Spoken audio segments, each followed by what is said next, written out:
Excellent début de semaine à vous, madame, messieurs. Bienvenue dans ce journal. À la une énième violation du cessez-le-feu dans l'est de la RDC par le rebelle du M23. Ces derniers dénoncent la violation de leur espace aérien.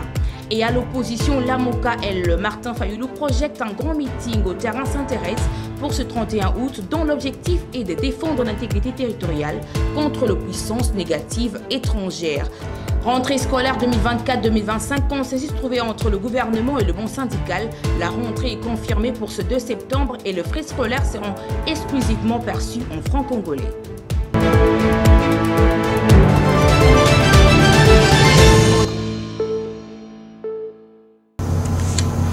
Madame, Messieurs, l'honneur m'est échu de vous présenter cette session d'actualité. Débutons ce journal par la 10e réunion du Conseil de ministres, d'où le chef de l'État, Félix-Antoine Tshisekedi, a invité le Conseil supérieur de la magistrature à collaborer étroitement avec le ministre d'État en charge de la justice et garde-sceau Constant Mutamba pour de réformes dans les secteurs de la justice. Suivez. De la nécessité de restaurer l'appareil judiciaire du pays.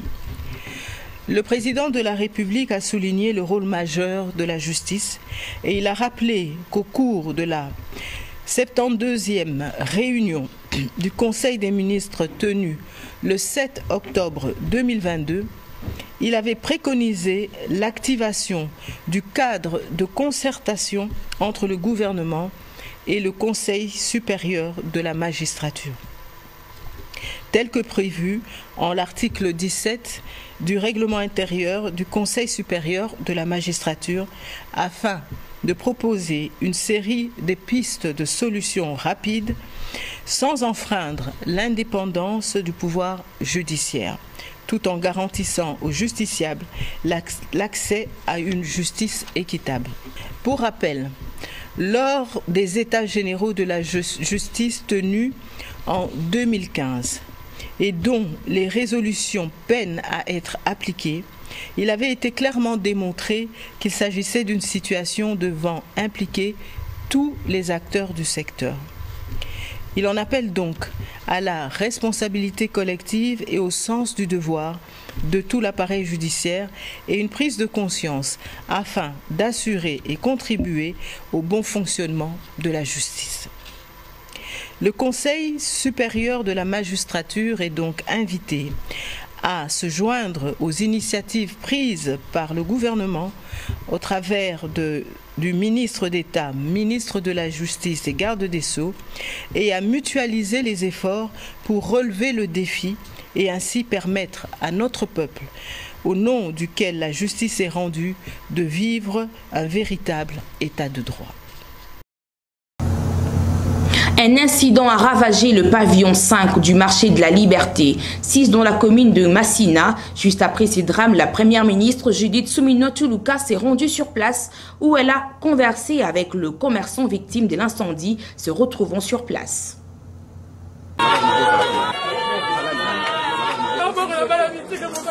À la suite de l'incendie qui s'est déclaré la nuit du samedi 24 au dimanche 25 août dernier au marché de la Liberté dans la partie est de Kinshasa, la chef du gouvernement central, Judith Suminwa Tuluka, a effectué une descente pour palper du doigt les réalités des faits. Après la ronde et les témoignages des victimes, la première ministre donne un message d'espoir aux vendeurs. Pour nous, c'est important de dégâts. Dans le pavillon 5, pratiquement, il y a au moins plus de 100, pratiquement 100 tables, si pas plus. Tout est perdu. Donc, pour nous, c'est important. Natala, mais plus encore, le plus important, heureusement, nous n'avons pas eu de perte en vie humaine. La situation est préoccupante, mais avec engagement collectif, il est possible de surmonter cette énième crise qui s'est ajoutée. Les autorités provinciales travaillent activement pour garantir que des solutions durables soient mises en place. Le problème est belé na mboka, mais tozo solo la ndenge nga na bureau, chaque ministre azosala musala na ye nga nazo coordonner po toyeba ndenge tokosunga population mobimba. Mais awa ndenge likama esalami, il faut peut totalela bango. kaka ndenge nakende kotala bato na Sud Kivu nakende kotala bato na Goma awa pe il est important pe ana Kinshasa totala tous banoccuper ba problème. Signalons que ce drame a causé une perte de plusieurs biens et matériels dont ces liens commerciaux dans la partie est de Kinshasa, mais pas de perte en vies humaines. Judith Suminwa a été accompagné de quelques membres de son gouvernement et c'est de Kinshasa avec à sa tête Daniel Bumba, gouverneur, de députés nationaux et provinciaux avec objectif évaluation des dégâts, soutien aux victimes et la mise en place d'un plan d'action.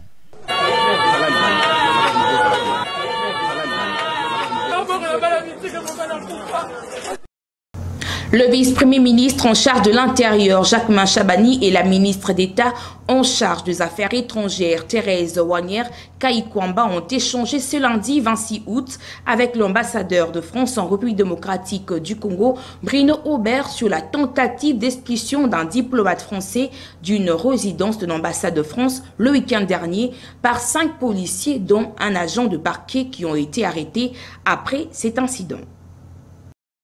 La rencontre de ce matin avait un objet un peu spécial. Il était consécutif à l'incident qui a eu lieu sur une des entreprises diplomatiques et qui a fait l'objet d'une tentative d'intrusion, d'une opération d'intimidation qui impliquait des agents de l'État. Donc nous avons eu un entretien très confiant, très fructueux, très constructif avec la ministre d'État, en présence d'ailleurs du vice-premier ministre de l'Intérieur. La ministre d'État a présenté une excuse de l'État congolais pour cet événement regrettable qui, comme elle l'a souligné elle-même, est en violation flagrante des conventions de Vienne, également en violation des bons usages de courtoisie et d'amitié qui lient nos deux pays, la République démocratique du Congo et la République française. Donc nous avons évoqué ensemble cette situation et les mesures qui vont être prises et qui ont déjà été prises pour certaines d'entre elles par les autorités congolaises, pour que ce genre d'événement ne se reproduise plus. C'était un entretien très positif, un entretien tout à fait en ligne avec la qualité des relations qui lient nos deux pays, encore plus depuis ces dernières années, puisque nous avons eu la visite du président Macron ici, la visite du président Tshisekedi à Paris en moins de 2 ans. Donc nous travaillons sur des chantiers de coopération importants. Et il n'est pas admissible qu'un incident de cette nature vienne entacher ou troubler nos bonnes relations de travail et d'amitié. Madame, Messieurs, sachez que le ministre de Pétentique, Augustin Kibasa Maliba, a procédé le week-end dernier à Kinshasa au lancement de Data Center, deuxième base de données en République démocratique du Congo, après celui de Texaf, qui a ouvert ses portes depuis quelques jours dans l'objectif de booster le secteur numérique en RDC. Je saisis l'occasion pour rappeler l'importance et la priorité que son Excellence, Monsieur le Président de la République, chef de l'État, accorde à la transformation numérique en République démocratique du Congo, en particulier et dans toute l'Afrique en général, et du rôle que compte jouer la RDC dans cette mission déterminante. Mesdames et messieurs, distingués invités, ce lancement revêt une importance stratégique pour la République démocratique du Congo, en ce qui est un hub naturel de ce secteur. Cette cérémonie est une opportunité qui s'offre à nous afin de faire le point sur le progrès significatif dans le secteur numérique, mais également d'établir une feuille de route ambitieuse et pragmatique pour relever le défi et saisir les opportunités colossales qui se présentent à nous dans ce monde en constante mutation et révolution technologique. Je me fais le devoir, mesdames et messieurs, d'exprimer ma profonde gratitude à chacun d'entre vous pour votre présence en ces lieux durant cette période cruciale pour la République démocratique du Congo qui désormais regorge des data centers aux standards internationaux. C'est une grande fierté pour la République. Cette infrastructure de haute importance pour le gouvernement que dirige son Excellence Judith Suminwa, Première ministre, chef du gouvernement, contribuera positivement à la croissance économique et au progrès social de notre beau pays, en adéquation avec la vision de son Excellence, Monsieur le Président de la République. J'ose croire que cet ouvrage, qui a nécessité un investissement important, favorisera la création de plusieurs emplois directs et indirects et positionnera stratégiquement le pays en termes de redondance continentale du trafic numérique, caractérisant le fondement pour la mise en œuvre effective du plan national du numérique. Une énième violation du cessez-le-feu dans l'est de la RDC par le rebelle du M23. Le FARDC refute les accusations de rebelles dénonçant la violation de leur espace aérien. L'armée congolaise compte saisir le mécanisme conjoint de vérification élargi. Nous portons à la connaissance de l'opinion que le M23/RDF ont tenté de couvrir à travers les différentes communications de ce dimanche 25 août leurs multiples violations du cessez-le-feu en cours. Dans leur communiqué officiel, signé ce 25 août, ils parlent d'un aéronef des forces armées de la République démocratique du Congo qui aurait survolé les zones de Lubero et Rutshuru. En effet, il s'agit là d'une tentative d'aveugler l'opinion, car c'est depuis 48 heures qu'à cause des problèmes de météo, aucun aéronef des forces armées de la République démocratique du Congo ou des partenaires n'a pu prendre les airs au Nord Kivu. Dans ce même cadre, pour justifier les attaques qu'ils ont lancées ce dimanche sur nos positions à Kikubo, dans les territoires de Lubero, ces derniers ont signé en date du 24 août et mis sur la place publique un communiqué évoquant un déploiement des troupes des forces armées de la République démocratique du Congo aux alentours des zones sous leur contrôle. Il s'est agi là encore d'une manipulation de l'opinion. Au regard de ce qui précède, les forces armées de la République démocratique du Congo rappellent qu'elles considèrent ces comportements bellicistes comme une énième violation du cessez-le-feu voulu par le processus de Luanda. Pour ce faire, elles comptent saisir le mécanisme conjoint de vérification élargi et le mécanisme ad hoc de vérification afin de mettre en lumière ces actes et d'en tirer toutes les conséquences irrélatives.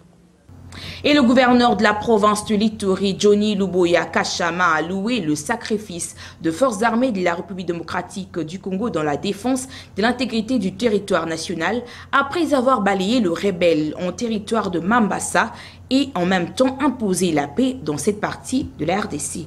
Un reportage de la presse militaire.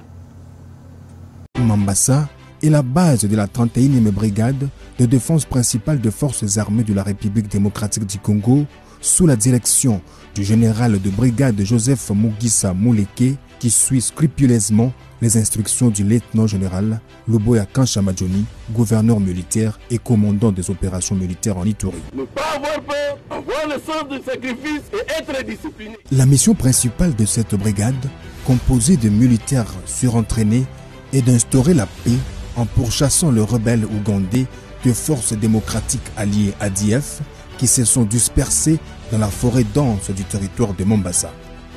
Et major. Rentrée scolaire édition 2024-2025 bel et bien confirmée en date du 2 septembre prochain.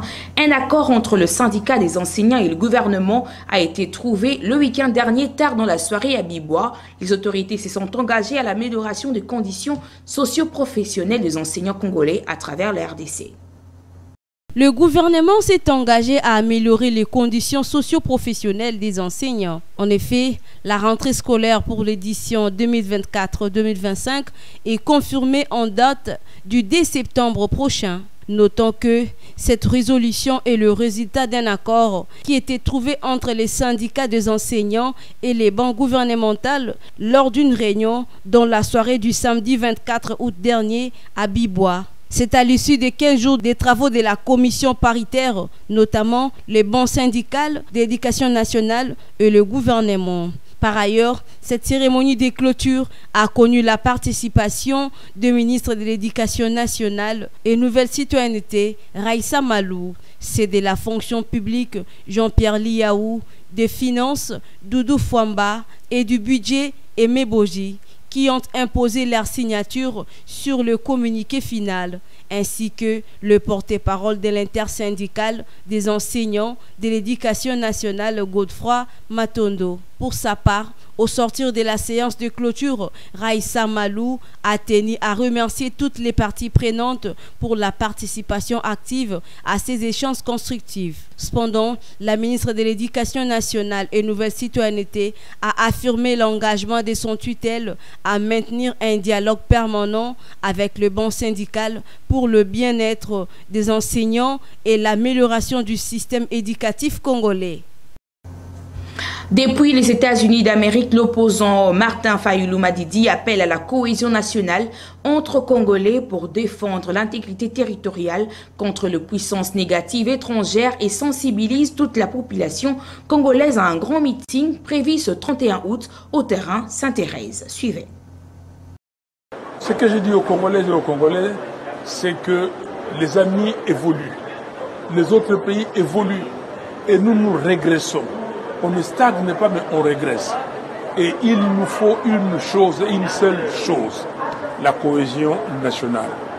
Comme nous avons dit à décider lors de notre congrès à Kisangani, Congo Ekolo Moko, nous voulons être un, avec un pays uni, indivisible.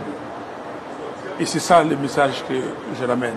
Et je dis à mes concitoyens, je dis à mes compatriotes que rien ne sert à nous diviser. Ça ne sert à rien. Ceux qui ont le pouvoir doivent savoir que le pouvoir appartient au peuple. C'est le peuple qui donne le pouvoir. Même si eux, ils ont usurpé le pouvoir, ils doivent savoir exactement ce qu'ils sont. Et aujourd'hui, la solution est la seule. C'est qu'on se mette autour d'une table, nous tous, parties prenantes, autour de nos chefs spirituels. Les chefs spirituels ont montré qu'ils sont prêts à nous recevoir. Et pour qu'on parle du Congo, qu'on parle de la cohésion nationale, qu'on parle de l'intégrité territoriale de notre pays. Nous sommes attaqués par le Rwanda. Il y a des pays qui sont contre nous.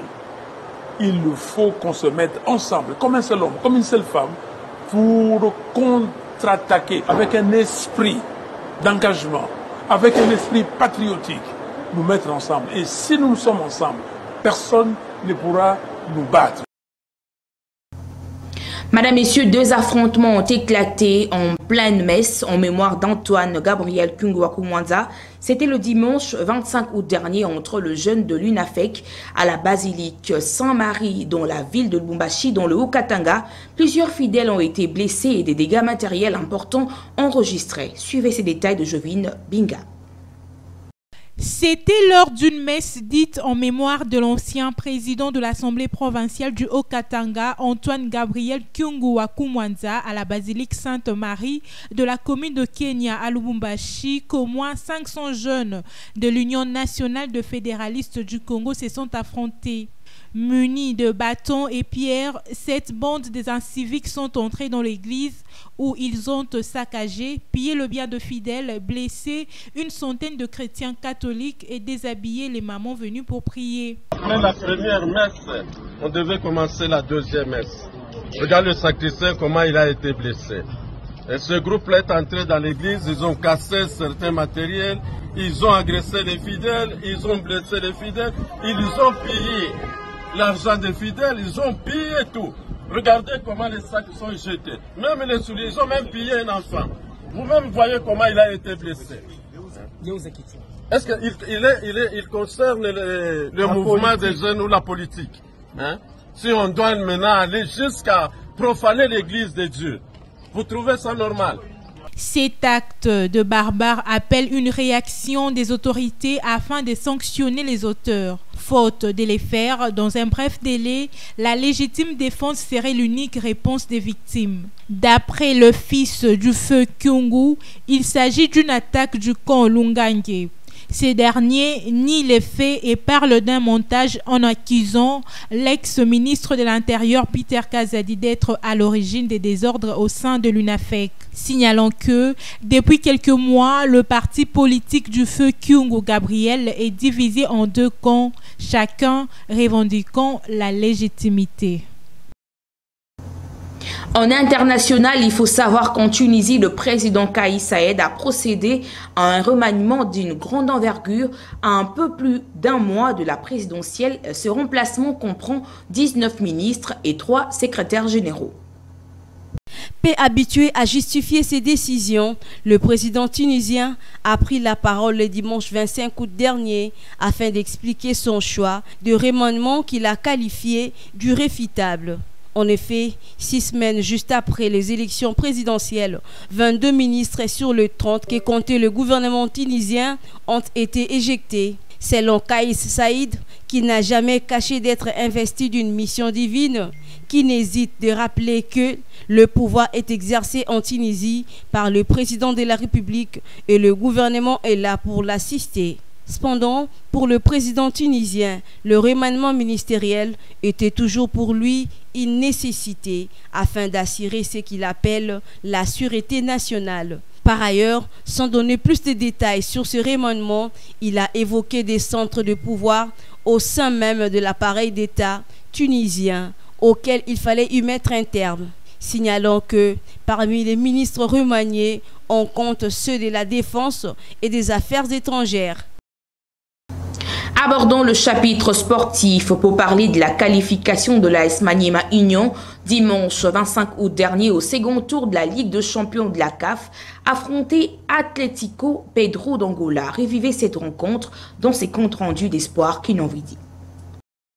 Le mythique stade de Martyrs de la Pentecôte a une fois accueilli le match décisif opposant Maniema Union, l'unique représentant congolais aux interclubs de la CAF en phase éliminatoire aux Zimbabwéens d'Ngezi Platinum dans les après-midi du dimanche 25 août dernier. Comme au match aller à Zimbabwe, les deux équipes se sont séparées en égalité vierge malgré quelques occasions ratées pour punir son adversaire dans le match. Fin du temps réglementaire, Maniema Union et Ngezi Platinum ont passé à la séance fatidique de tir au but. Joueurs devant le ballon et face au portier adverse pour chercher la qualification. Cette fois, la chance a souri aux Congolais qui ont réussi à marquer 4 tirs contre 3. Les poulains de coach Papi Kimoto ont validé les tickets de la 16e journée de la Ligue des champions de la CAF cette saison et vont jouer contre les champions de l'Angola, Petro de Luanda. Par ailleurs, les autres clubs de la République démocratique du Congo, exemptés au premier tour, ont désormais la connaissance de leur adversaire après les affiches du week-end dernier.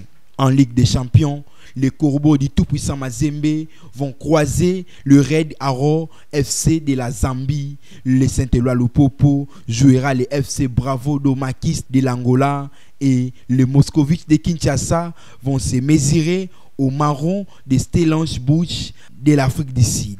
Notons que le match d'aller vont se disputer le week-end allant du 13 au 15 septembre prochain.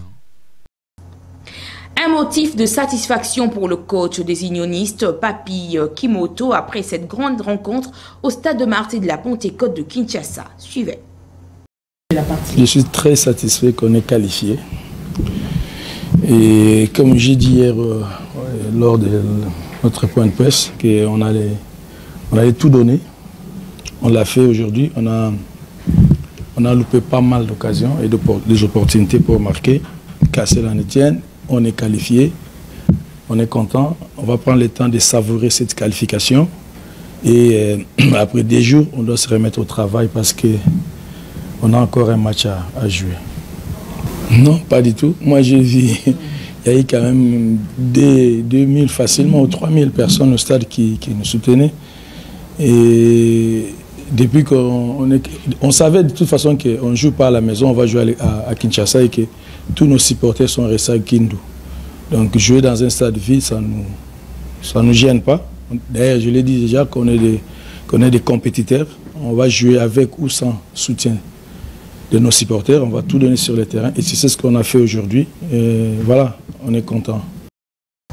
Parlons cette fois-ci de valeurs nutritives. Que savez-vous de vertus et bienfaits de l'ananas? La réponse dans ce commentaire que la rédaction vous propose. L'ananas est connu principalement pour son fruit comestible, qui est en réalité un fruit composé. Il se cuisine aussi bien dans les desserts que dans le plat sucré-salé. Riche en vitamines et minéraux, il apporte une multitude de bienfaits pour la santé. L'ananas est hydratant, rafraîchissant, de sa très grande richesse en eau. Il est anti-inflammatoire et analgésique. Il a un bon pouvoir antioxydant. Ils peuvent contribuer à prévenir l'apparition de plusieurs maladies, entre autres le cancer, les maladies cardiovasculaires et diverses maladies chroniques, en neutralisant le radicaux libre du corps. Il est une source de manganèse et de cuivre. Il est riche en vitamines B1, B6, C, vitamine A, les folades, les fers, les sodium, les calcium, les potassium. Il favorise la circulation sanguine et diminue le risque de maladies cardiovasculaires.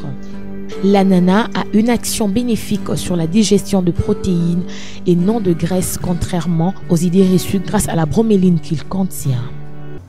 C'est ici que s'achève cette session d'information sur nos antennes. Vous étiez nombreux à nous suivre. Bien avant de nous quitter, place au rappel de titres. Une énième violation du cessez-le-feu dans l'est de la RDC par le rebelle du M23. Ces derniers dénoncent la violation de leur espace aérien. Et à l'opposition, l'AMOCA et Martin Fayoulou projette un grand meeting au terrain Saint-Thérèse pour ce 31 août dont l'objectif est de défendre l'intégrité territoriale contre les puissances négatives étrangères. Rentrée scolaire 2024-2025, consensus trouvé entre le gouvernement et le bon syndical. La rentrée est confirmée pour ce 2 septembre et les frais scolaires seront exclusivement perçus en francs congolais.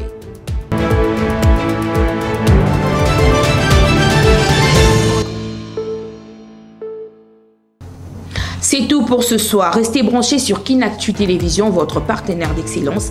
Madame, Messieurs, on s'est dit au revoir et à la prochaine.